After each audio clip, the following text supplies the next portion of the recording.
জুলাই গণ অভ্যুত্থানে নিহতের সংখ্যা নিয়ে নতুন করে আন্তর্জাতিক অঙ্গনে আলোচনা শুরু হয়েছে। সাবেক প্রধানমন্ত্রী শেখ হাসিনার পক্ষ থেকে জাতিসংঘের কাছে আনুষ্ঠানিক আপত্তি জানানো হলেও নিজেদের তদন্ত প্রতিবেদনের পক্ষে দৃঢ় অবস্থান নিয়েছে বিশ্ব সংস্থাটি।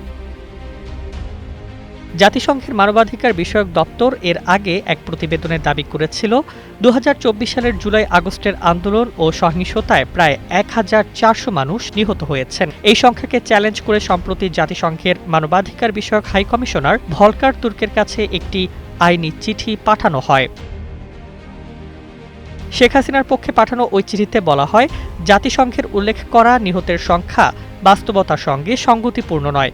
সেখানে যুক্তি হিসেবে বাংলাদেশের সরকারি গ্যাজেটে প্রকাশিত 834 জনের তালিকা এবং বৈষম্য বিরোধী ছাত্র আন্দোলনের প্রায় 650 জন নিহতের হিসাব তুলে ধরা হয়। চিঠিতে আরও অভিযোগ করা হয়, প্রকৃত তথ্যের চেয়ে অনেক বড় সংখ্যা প্রচার করে একটি নির্দিষ্ট রাজনৈতিক বর্ণনাকে শক্তিশালী করা হয়েছিল।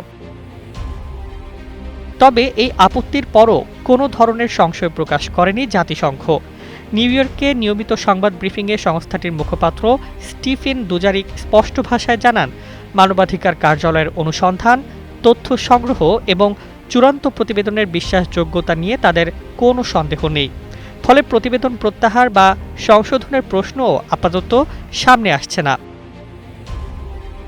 বিশ্লেষকদের মতে এই অবস্থান প্রমাণ করে যে জাতিসংঘ এখনও তাদের তদন্তের ফলাফলকে বৈধ ও গ্রহণযোগ্য বলে মনে করছে। অন্যদিকে শেখ হাসিনার আইনি দল মনে করছে নিহতের সংখ্যা নিয়ে পুনর্মূল্যায়ন প্রয়োজন এবং এ বিষয়ে আরও স্বাধীন তদন্ত হওয়া উচিত। ফলে জুলাই গণ অভ্যুত্থানের প্রকৃত হতাহতের সংখ্যা নিয়ে বিতর্ক নতুন মাত্রা পেলেও একটি বিষয় পরিষ্কার, জাতিসংঘ আপাতত তাদের প্রকাশিত প্রতিবেদন থেকে এক চুলও সরে আসছে না। আর সেই কারণেই বিষয়টি আন্তর্জাতিক ও রাজনৈতিক অঙ্গনে নতুন করে আলোচনার কেন্দ্রবিন্দুতে উঠে এসেছে। Desk report, Bangladesh bulletin.